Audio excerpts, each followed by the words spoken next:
Okay. Welcome back, everybody, to Tanya for Life. We are starting chapter 16 now.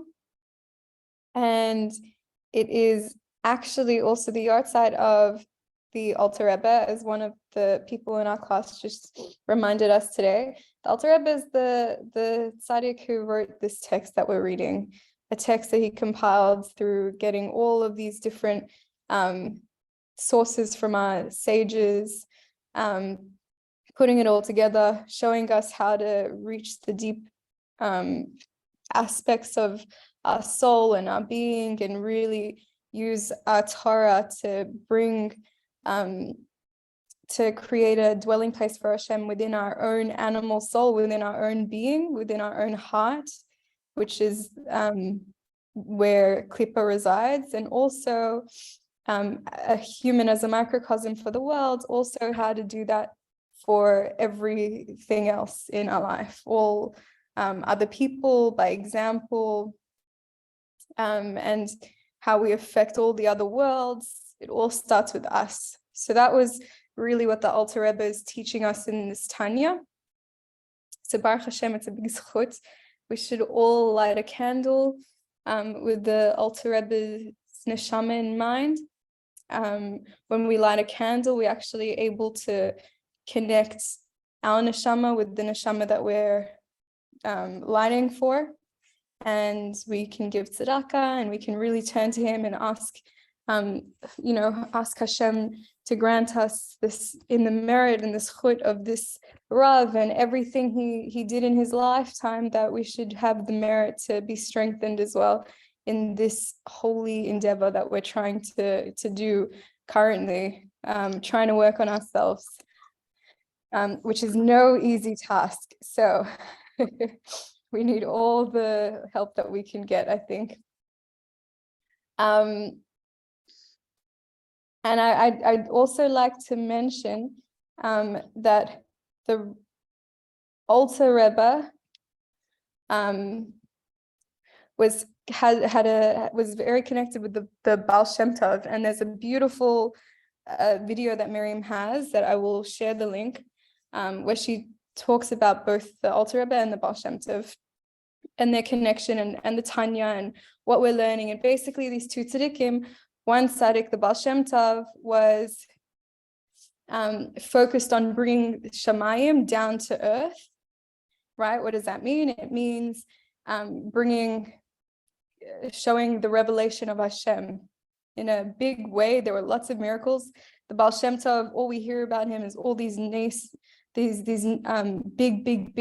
nisim, these miracles, that he could travel from, he could cross the world in a small amount of time. He would cut short his travel, that he would be able to, he would be having a Sudas Mashiach at the end of Shabbos, and he would be, seeing from the other side of the world a Jew and what he's doing. And he would be able to mediate and to nullify evil, harsh decrees on a Yid, even if he wasn't right in front of him. And he would be seeing the repercussions, and he would be part of this higher spiritual realm. And he was such a source of light for us in an obvious way. For and he started, Baal Shem Tov started the movement of Hasidus. So this way of serving Hashem with happiness, with joy, with positivity.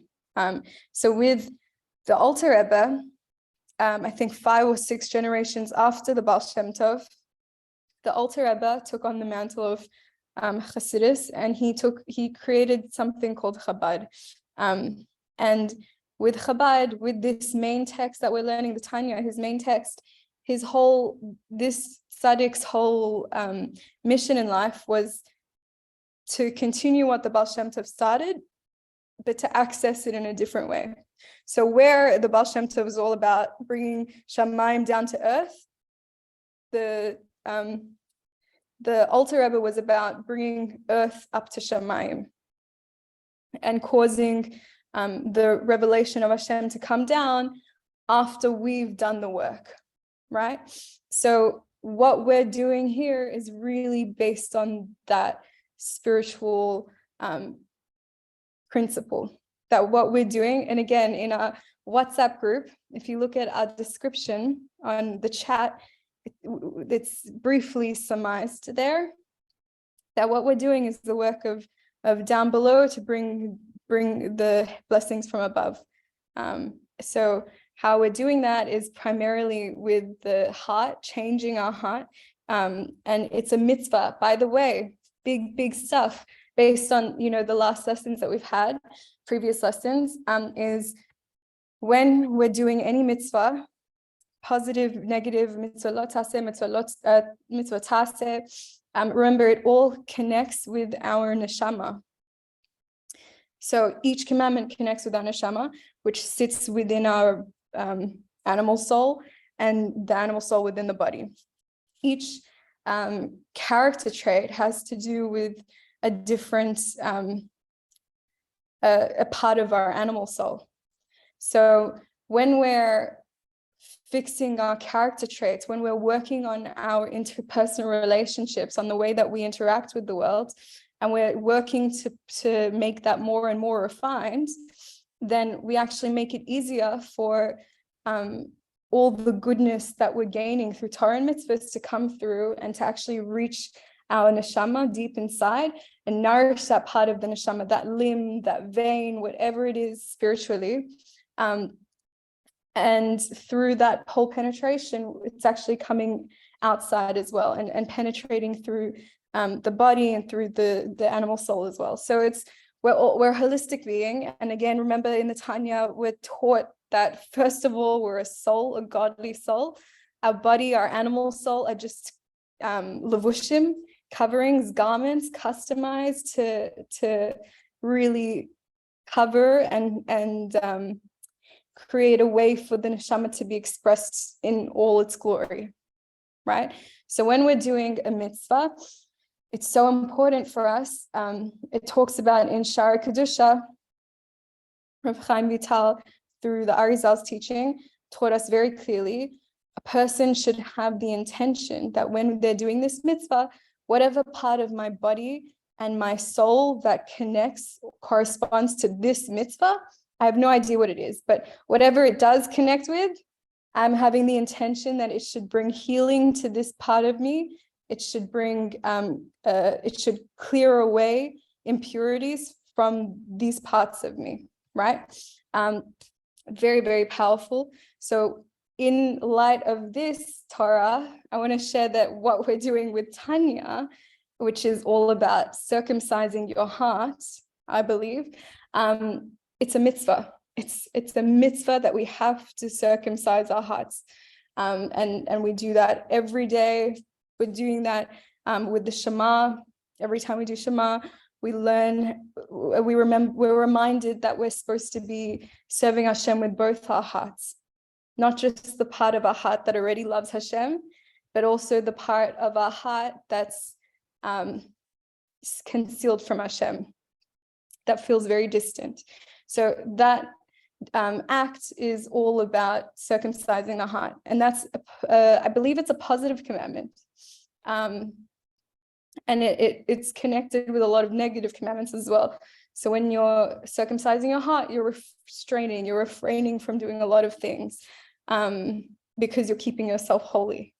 And again, keeping yourself holy is a positive command. So there's so many beautiful, enriching mitzvot, positive and negative. And every time you do this sort of work, it's so helpful to remember and to, the words of the Rav Chaim Vital through the Arizal, this mitzvah that I'm actively doing right now, even though it's so hard, or even though I have so many reasons not to keep it, this, what I'm doing for the sake of Hashem, may it be a healing, may it be, move away impurities, nourish my soul and my body, which corresponds to these mitzvot that I'm doing.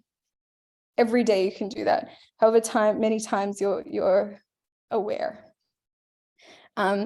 So this Tanya will really help us to be able to keep a lot of mitzvahs, to be able to purify and to purify our bodies, our hearts, our souls, and our mind, and also to fill up our mind, our bodies and our souls and our heart with Kedusha, with holy Kedusha that will actually change organically the way that we feel, the way that we think and experience the world. So bring more and more Kedusha, bringing heaven down to earth, bringing us up to heaven, right? So with that little introduction, again, someone just asked, it's the Alter Rebbe's yard site. So, and the Alter Rebbe is the tzaddik who wrote the Tanya, who compiled the Tanya, which is what we're learning. So big time. And I love this, Kikar velecha dvar ma'od. Even though it seems so hard, what we're doing, that we're trying to change the way that we act and the way that we think and feel and respond in life, really, it's something very close to us. It's something which already exists within us. Learning about it, doing these things that we're doing together really help us to help it to come closer and closer. And again, remember, the Alter Rebbe opened up this whole Tanya, reminding us that whatever we're doing, we're not doing alone. Hashem's providing extra assistance for us when we put in this effort and show that we really want to work or be better. Okay, so without further ado, let's get into chapter 16 of Tanya. So this then is the important principle regarding the divine service of the Beinoni.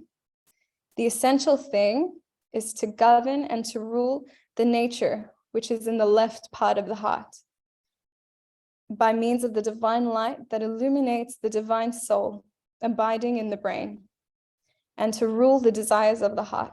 That is so beautiful.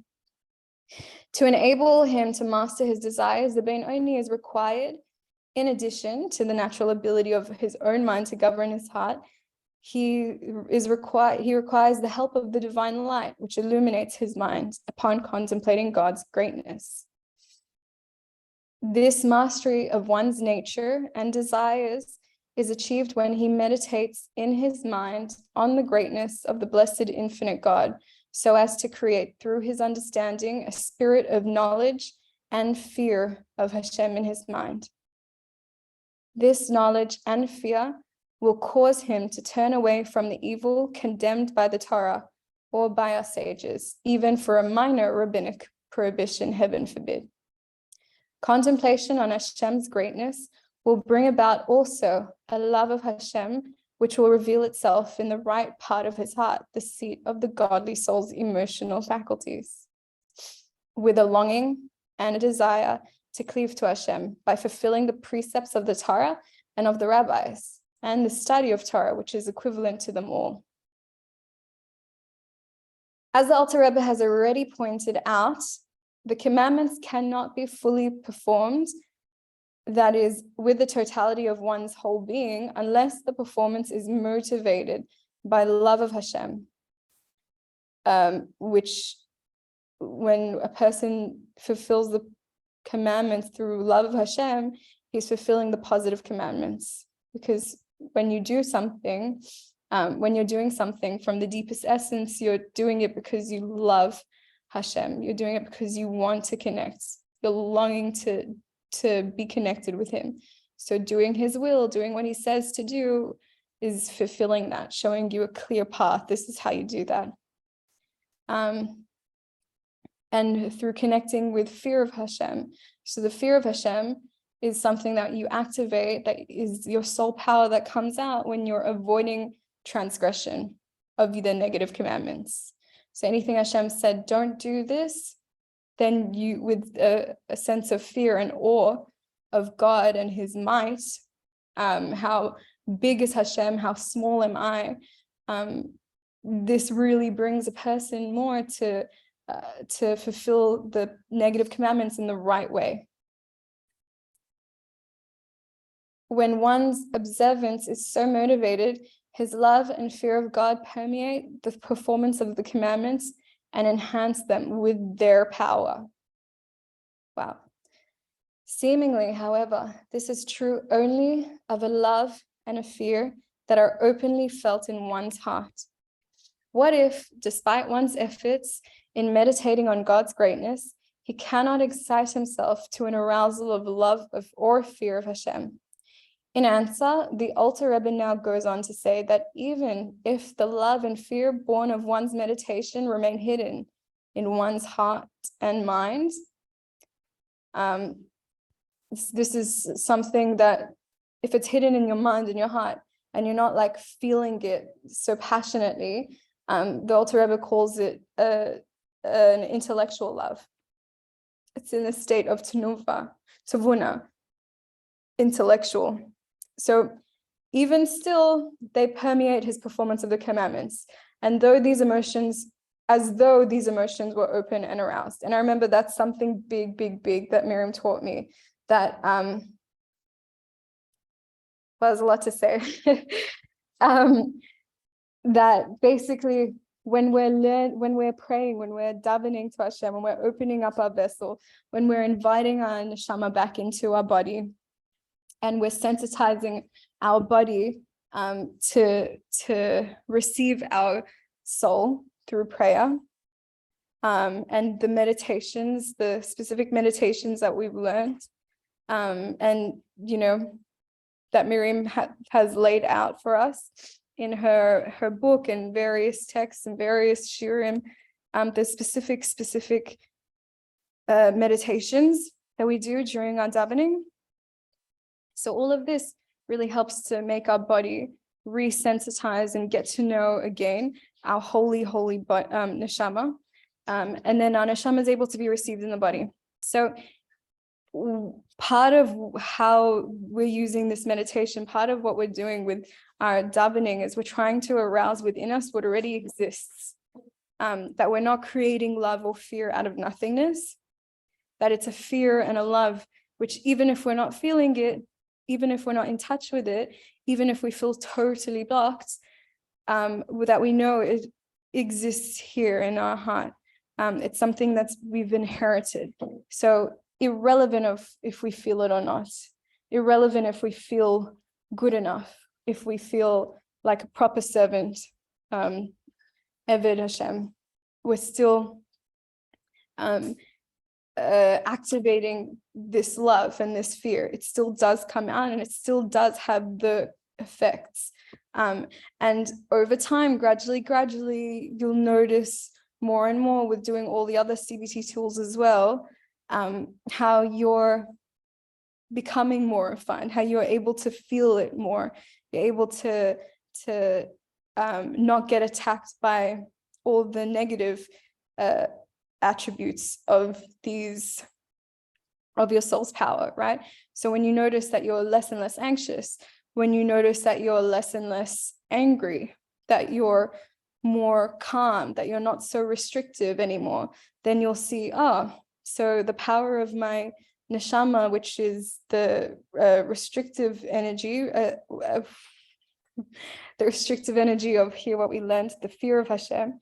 So this fear and this awe of Hashem, it means that that's what I've been doing through my davening. It is working. It is, this part of my soul is getting activated and used up in a holy way, so that I'm more calm, that I have less of the symptoms of my fear going for other things, right? And Gedalia Fencer talks about this. I love how he presents it, that in Chovos Hilvavavos, it tells us clearly as well that if you don't have fear of God, there's no such thing that the fear just ceases or it just disappears from the world. If you don't have fear of God, you still have fear. And not just that, it will attach itself, this fear will attach itself to something in the material realm, something in the unholy spectrum, something worldly. So instead of fearing Hashem, you'll have fear of your boss, you'll have fear of your financial struggles, you'll have fear of this happening, of this not happening, you'll have fear. We can fear so much. And I really know that from my feeling, from my experience, We can just like never stop fearing. If you're a person who's been granted a lot of power of fire element in your neshama, you probably have like, you know, lots of maybe even chronic anxiety. There's always a reason to be fearful. And ultimately it comes down to this part of your neshama. Okay, so now you've identified that you need to use this fear of Hashem more. Okay, so when you're activating it through your davening, even just by thinking that I'm revealing what's already here, it already is here. And all the Torah that you're learning and you're trying to use it in a way to inspire fear and awe of Hashem, and awe and a reverence, a sense of humility, of seeing, wow, I'm so nothing. Wow, my concerns are so tiny compared to God. Like, what am I? So this, and really recognizing the supremeness of Hashem, right? So when you're learning Torah to inspire this midah within you, then it automatically, you automatically find yourself not going into things like fear and anger and anxiety and restriction.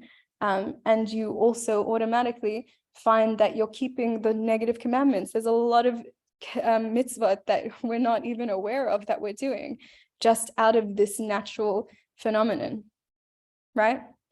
Amazing, big stuff. And then the way that affects the world is another story altogether, big stuff. That we can then affect the powers in the world and all the realms, because they're all affected by the Jew. Each level of the world is of the worlds, each universe is affected by the Jew's speech, thoughts, and actions. So it's big, beautiful stuff.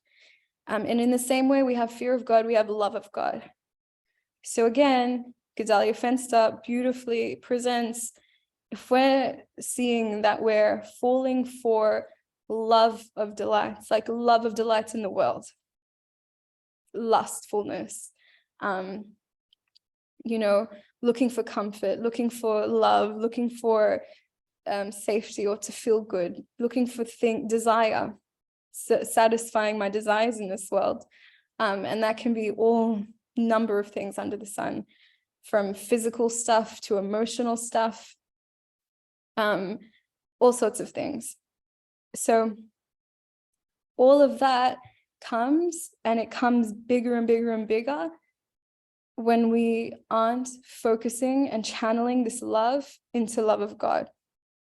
So this is really what we're meant to be trying to work towards, trying to get a focus vision on building and nurturing a love of Hashem, building and nurturing a love of God, cultivating what's already within us and learning more Torah so that it adds to it, so that we get more inspired, so that it's more part of our present day-to-day life.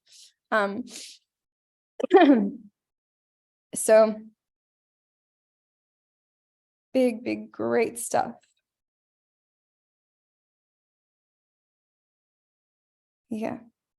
And I wanted to go back into this because, again, this is like the CBTT principles, which Miriam actually took from the Alter Rebbe, from the Rebbe's, to put it into a way that we can actually work ourselves in our practical day-to-day life. So remember that the godly soul lives in the right part of the heart, and the animal soul lives in the left part.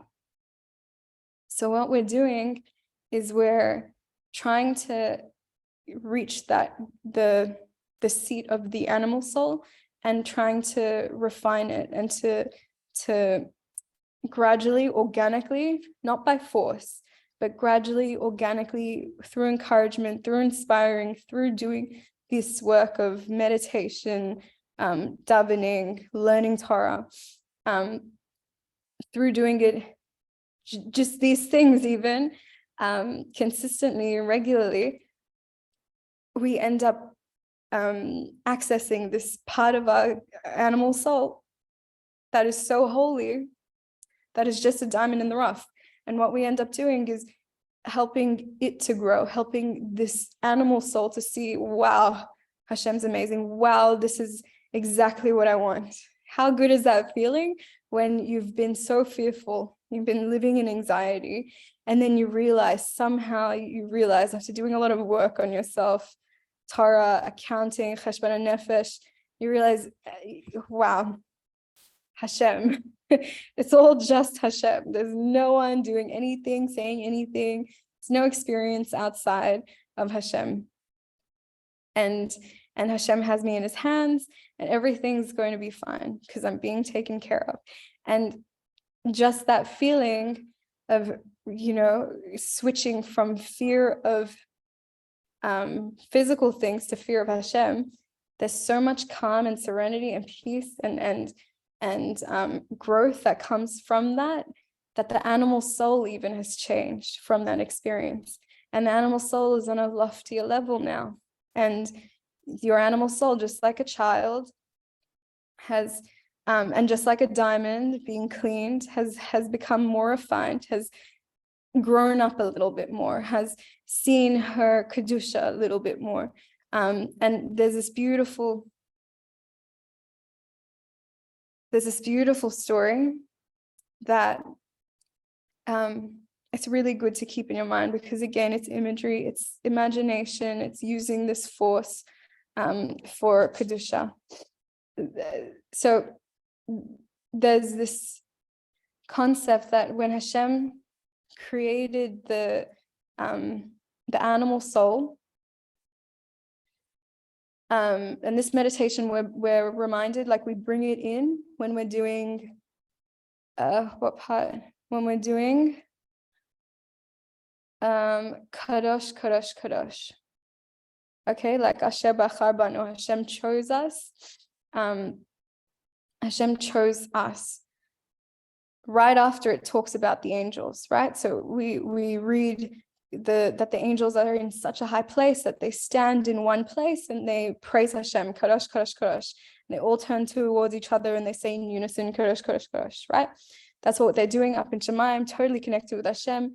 No desires for anything other than Hashem. They know the truth, they see the truth, and they're so holy, amazing. And actually it's the angels that Hashem uses to govern the world as well. So there's an angel in charge of each country. There's an angel who governs over Israel. There's an angel who watches over Australia, America, Africa. There's an angel who governs the grass, who's in charge of all cheese, all dairy, or right? There's an angel for everything that exists in the world. These angels, they're a big deal. They're Hashem's connection, the way Hashem's chosen to be connected with the world. So these are big, big, big, big things. Very, very holy. And then you have the human. So right after we're reading Kodesh, Kodesh, Kodesh, we're seeing the human, and we're real, and then the words that we're saying is that Hashem chose us, humans, even though he has these angels, even though he has these kadosh beings, holy beings, he still chooses the human being, which can go to the lowest point.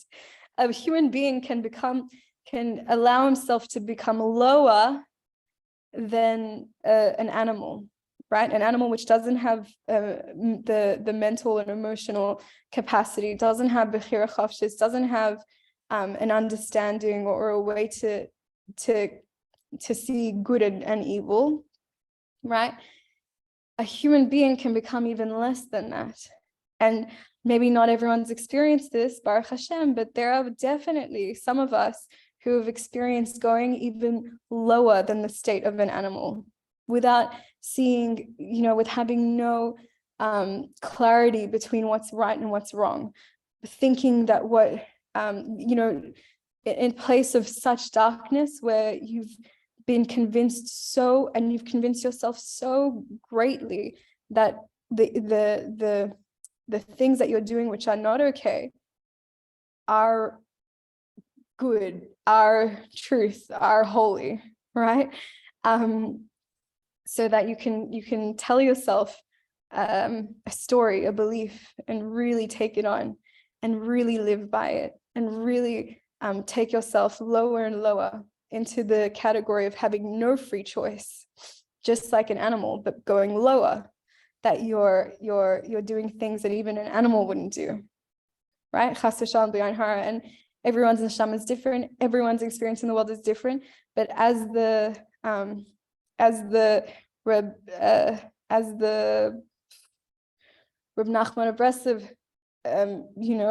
encourages us, there's no place that we are in this world and no point in our journey that wasn't in God's design. As in, wherever we are, we're holy. Wherever we are, where we're meant to be. And the lowliest places that we can find ourselves exist. And so for a Jew who finds himself in the lowliest places, how special and lucky and chosen are you that your neshama, not everyone else's neshama. Most people would look at what you're doing and say, what? No way, because they don't have that pull in the neshama. For some reason, your neshama has such a pull to find itself in such dirt, which means that there's sparks of your neshama, sparks which connect with your neshama in this dirt around you. So whatever you do right here, this is where you bring Hashem in, and you call to Hashem from the lowliest steps in where you are, whether it's an emotional darkness or it's a physical darkness with what you're doing wrong, fully steeped in klippa, or mentally just completely covered, that you can't see any positivity, or whatever it is, whatever experience it is. There's so many ways we can experience darkness, and your neshama has such a beauty that you're here for a reason, and bring Hashem into this reason, into this place where he's not there. You bring him there, and through you elevating yourself slowly, refining more and more, and not forgetting how low you went, not forgetting where you came from. That's how you can help other people, and that's how you can change the world, and that's how you can tikkun olam. Really big stuff. And by you elevating those sparks there, it makes it easier for the next person who might experience a pull in that direction, because now the pull is less. Now you've elevated the klippa, that it doesn't exist there anymore. It's not the same. And so really big stuff. And again, oh wow, I didn't even get to the point that I wanted to, the story that I wanted to say. Okay, so then with all of this in mind of how low a human can go, that even then Hashem chooses the human who even goes low, rather than the angel who's always standing up, always in reverence of Hashem, always, steiging. That Hashem still chooses the lowliest human being. And not only that, the lowliest human being can go up higher than the angels. We don't stay in one place. The angel, we're told, stands in the same place, feet together, and just steiging. But for a soul, a human, for the human, because of our animal soul that pulls us into the dirt and lower into concealment, because of this, we have the ability to move, to not stay in one position. Just as we go low, we can also go up, and we can go up higher and higher and higher. And for one who's gone so low, they're going to go much higher, right? Because that's the power of your soul. It's the extremes. You have the extreme ability to go in one way, which means you have that same capacity in the other way, right? And what this beautiful concept is, imagery is like, imagine your animal soul, this really kind of repulsive, intense character, right? very sleazy, very, very unpleasant, unrefined character, gets taken to the chamber of the king, in front of the king, and the king looks at this sleazy, person with no morals, who dresses all, just completely not refined, not respectable. And this person is, let's say a con artist or a pirate master or whatever he is. And he looks at he's in the king's presence, and the king is so like lights up as soon as he sees this character, lights up. And this person, his subject in front of him, this crazy sleazy character, is not really like, why is the king lighting up, right? But this guy doesn't realize how who he really is, because who he really is was his story is that he's been taken, he's been captured when he was a small child, and he grew up in a home or under the influence of pirates or whatever it was that he grew up in, that his whole life he grew up nurtured by, other beliefs, other systems, other ways of thinking. That wasn't his home. He's actually the son of the king. He's actually a prince, right? And he's a beloved son that was stolen away. And now imagine this king is seeing him and he's like, wow, finally you're home.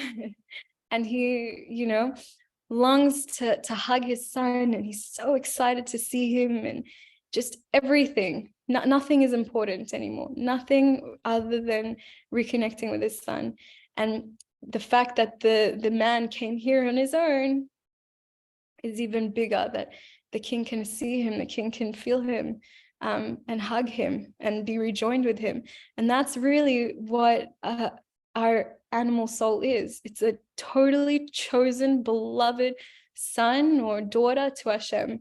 And we've been cast into this world, and we've been taken captive, and we've been, taken captive from a young age, and really learned and developed and grew in a place where it was completely the opposite of Kedusha, whatever that means, in a physical and a mental, emotional, spiritual, whatever way. But we didn't have that clear connection. We weren't taught, we didn't feel, we didn't remember that we were the son or the beloved daughter of Hashem. But in truth, when we come up to Hashem and even in our mind, when we're davening and we think this, that Hashem made us the chosen, right? Then it softens our animal soul, and our animal soul then doesn't have to fight, because no one's fighting him. There's no resistance, right? Klippa will thrive in resistance. Emotions thrive, and emotions are kept alive through resistance. Gedalia Fenster was saying in a shir just recently, and that's the thing. There is no resistance, because Hashem is ultimately unconditionally loving and waiting for us every time we can, to come up to him and remember who we are. And just that remembering is enough to soften this animal soul, so that it doesn't have to pull against you. It wants to get closer. It wants to say, oh, I am a big deal. I am holy. I do have the answers. I am close with God. I am close with Hashem, and I'm actually beloved. I'm chosen above the angels who are high, no matter where I stand in this world, right? And that really helps us to get higher and higher. And again, another CBT tool, the same CBT tool that we're talking about, which is filling your head and your mind with these holy illumination of Torah, these divine thoughts. This is on top of what Hashem already created in nature. Hashem created, even without holy, godly, illuminating thoughts, just the fact that the mind, the way that Hashem created the body, the mind has the power to redeem the heart, to control and to rule over the heart and the heart's desires. There is already that possibility.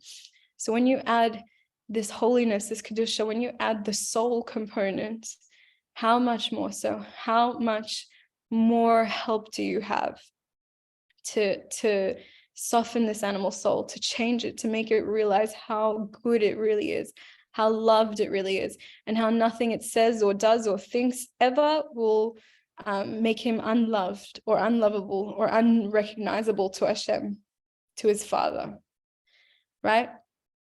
So I think that's so powerful, very, very powerful.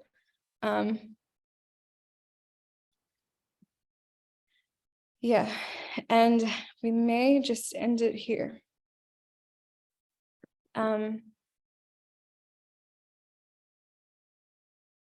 Yeah. Yeah. So I'll invite everyone now to close your eyes or just get comfortable. We'll start our meditation. So just get comfortable. If you'd like to close your eyes, feel free. Or just keep your eyes opened and softened and kind of just gazing out at nothing. That's fine too. Just allow your mind to sink away. Feel into your body. Check in, feel any tension in your body and allow it to move away, to let go and release. Any tensions in your mind, in your thoughts, any confliction, resistance, whatever it is, just recognize it, acknowledge it, and give it permission to release, to let go. Moving through your heart, whatever emotions of resistance, whatever tensions may lie,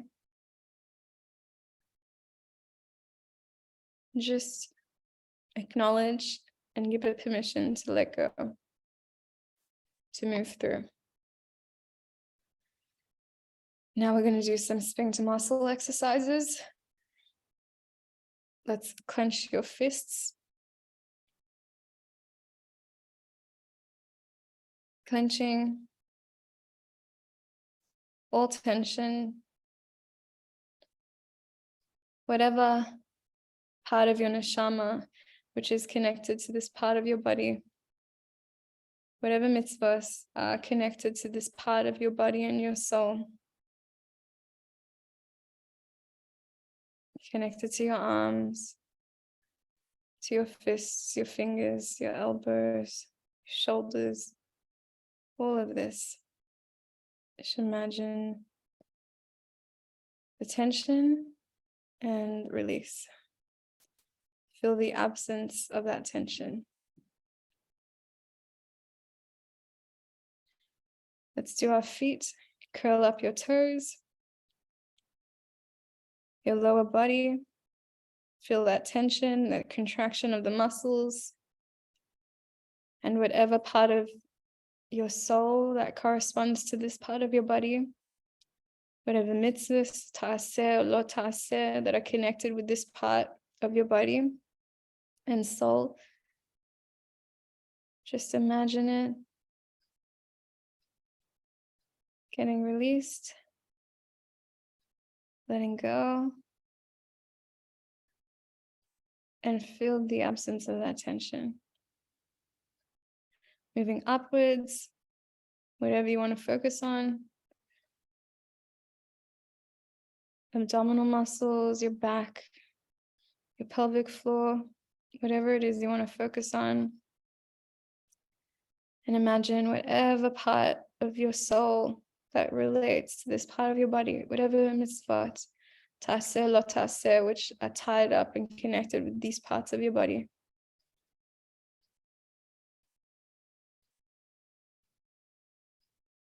Connect with it. Feel the tension, the condensed pressure, and let go. And you can feel more of flowing through, as if the kedusha that you're inhaling into your body is connecting with the Torah and the mitzvahs that relate to this part of your body, this part of your soul. You're getting nourishment. Moving upwards to your chest, maybe upper back, thoracic spine, your neck. Maybe you want to move your arms, your shoulders up as well. So get all of this upper torso. Connecting with whatever tension exists physically, emotionally, mentally, whatever parts of your soul that are connected with these parts of your body. Whatever mitzvahs, ta'aseh or lo ta'aseh, which are connected here, that you've done, that you've not fulfilled, whatever it is that relates here. Just feel that tension and drop, let go. And in the absence of that tension, feel what it feels like.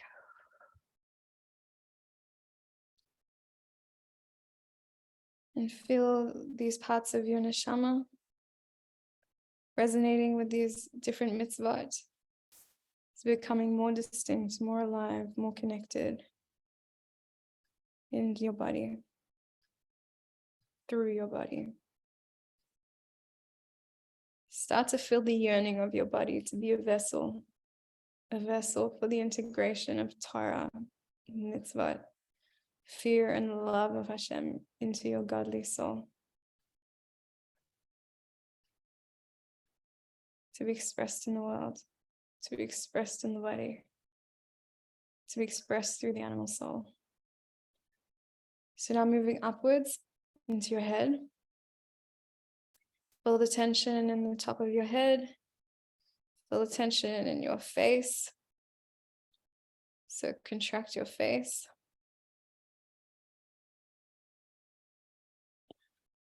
Whatever mitzvot relate with these different places of your body. Whatever part of your soul is connected to these mitzvot. Through these places in your body, just imagine that connection.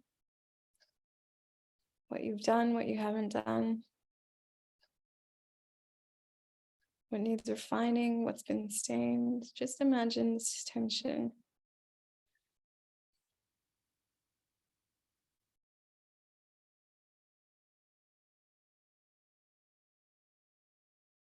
Recognizing it and letting go.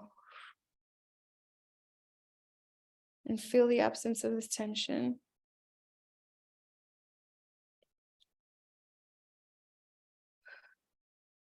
Feel a sense of clearing, a sense of letting go, a sense of teshuvah for anything that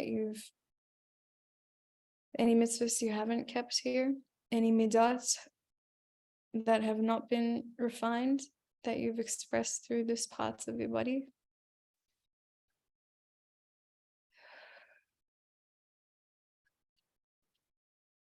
Beautiful. And now,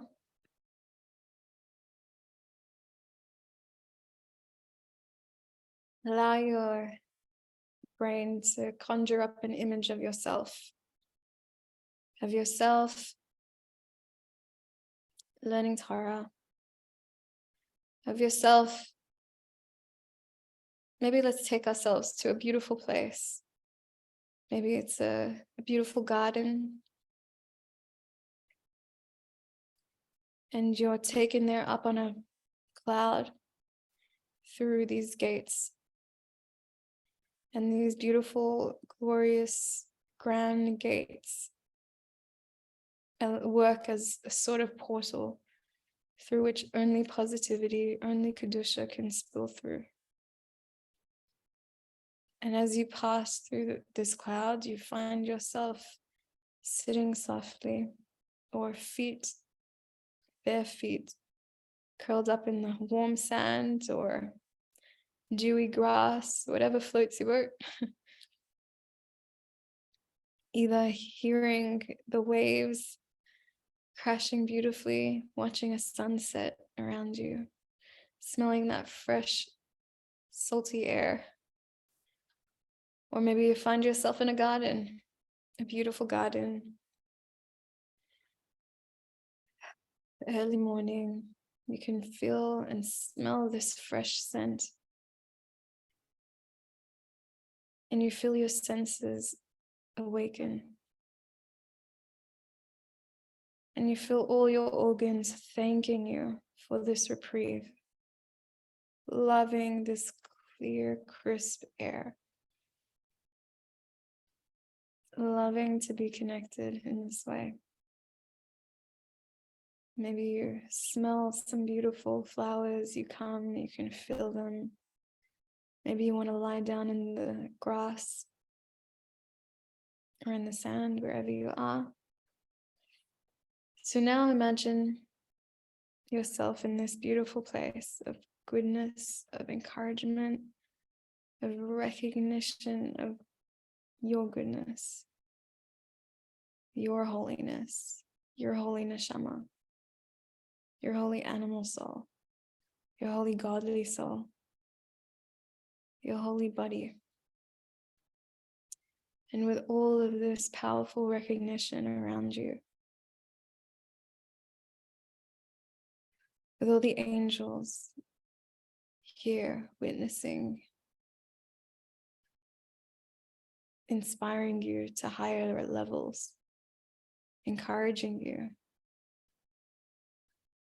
Now you imagine yourself taking out a siddur, a beautiful siddur, and you see yourself davening. And with your davening, you're getting up to this part, Kadosh, Kadosh, Kadosh, and then Asher, Bachar Banu, that Hashem chose you, chose us, chose you as you are, as is. And you imagine this and you see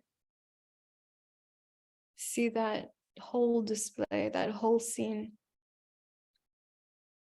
of that sleazy character that the king is so enjoyed by reconnecting with his long lost son.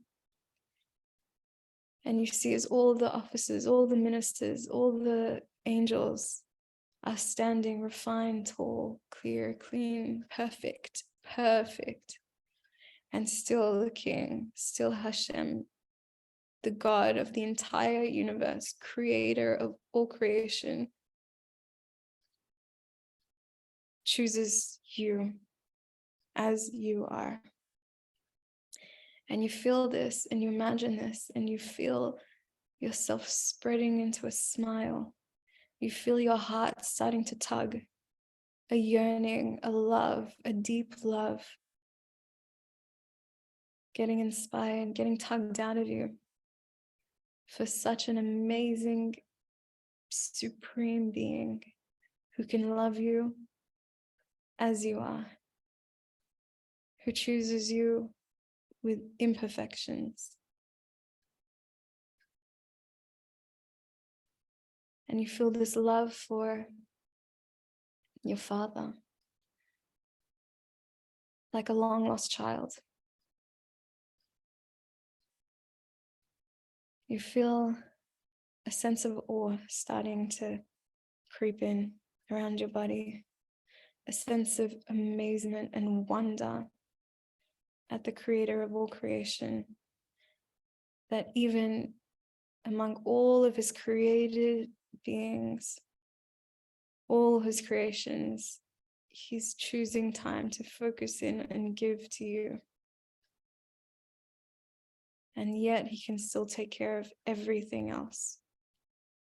The smallest ant, where they're getting their food from, their mission in life today, and the falling leaf of on a tree in one part of the world, and the sea and all the creatures within the sea, their life for today. Hashem's thinking and caring about all of us at the same time. How amazing. How powerful is this creator? Nothing is beyond him. And imagine a feeling tugging through, pulling this sense of awe within us, rippling from our hearts outwards to affect our body, our mind, our hearts and soul.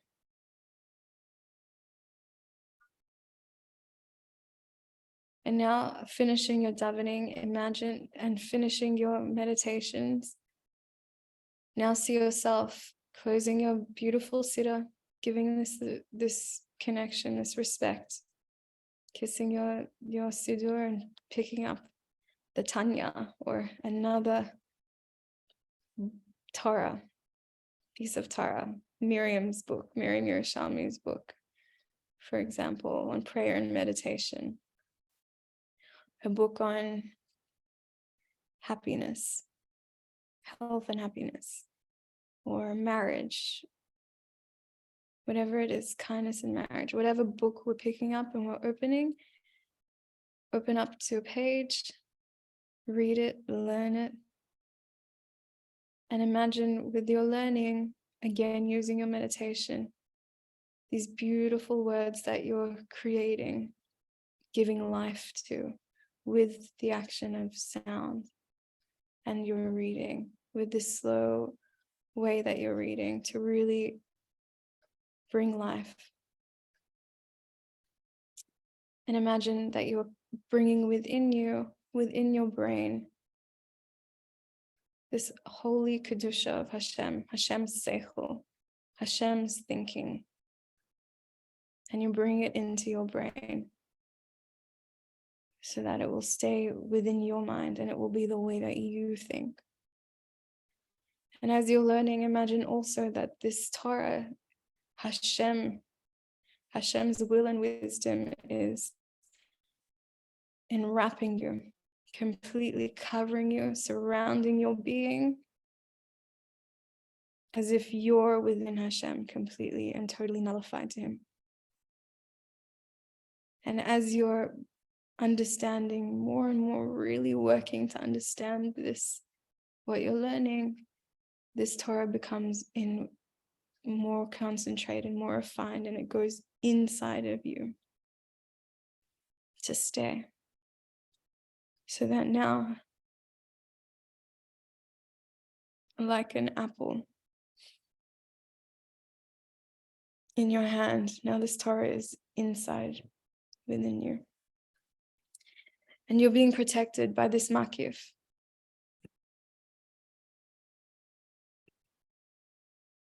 Protected by this makif of Torah, of mitzvot that you just prayed. And now, happily see yourself putting this book away, this piece of Torah away. Again, giving it the kiss, giving Hashem the respect, Hashem's seichel, Hashem's will and wisdom. Happily. Now you've nourished your neshama. You've refined your body to become more sensitive to the kedusha of your soul. Your soul is fully within your body. And now that you learn Torah, you've sealed up. You've given this sealing and nourishment for the soul, for the holiness, for your holy attributes. And you can feel such positivity. Your good character traits are coming up. And you can see yourself with your family members, with your friends, in your workplace, wherever you are, in your own house.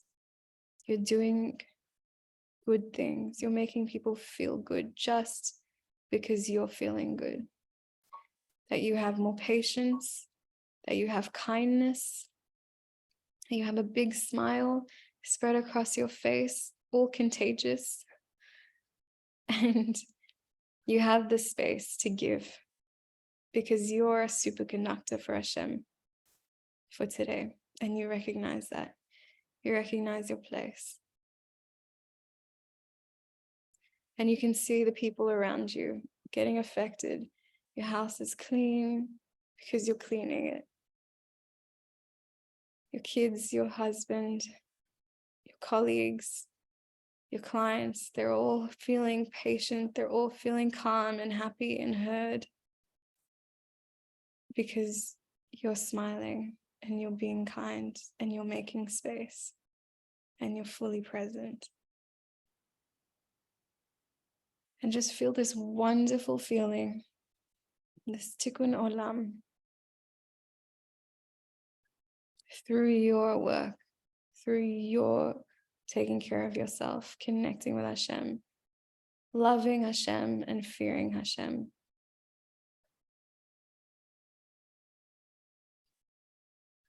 And now imagine yourself coming down, come into back to the present, back to where we are.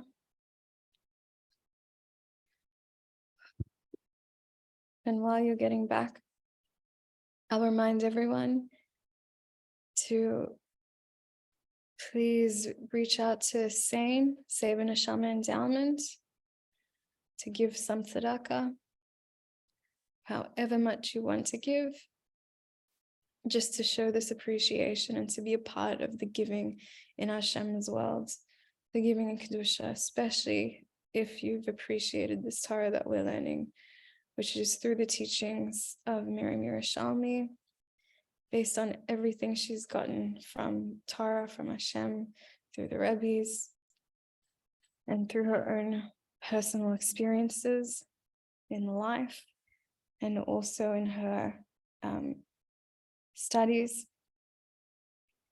That SANE is an organization that runs completely non-profit. So anything you give adds to Save A Neshama. So thank you everyone for joining us this week, and we hope to see you next.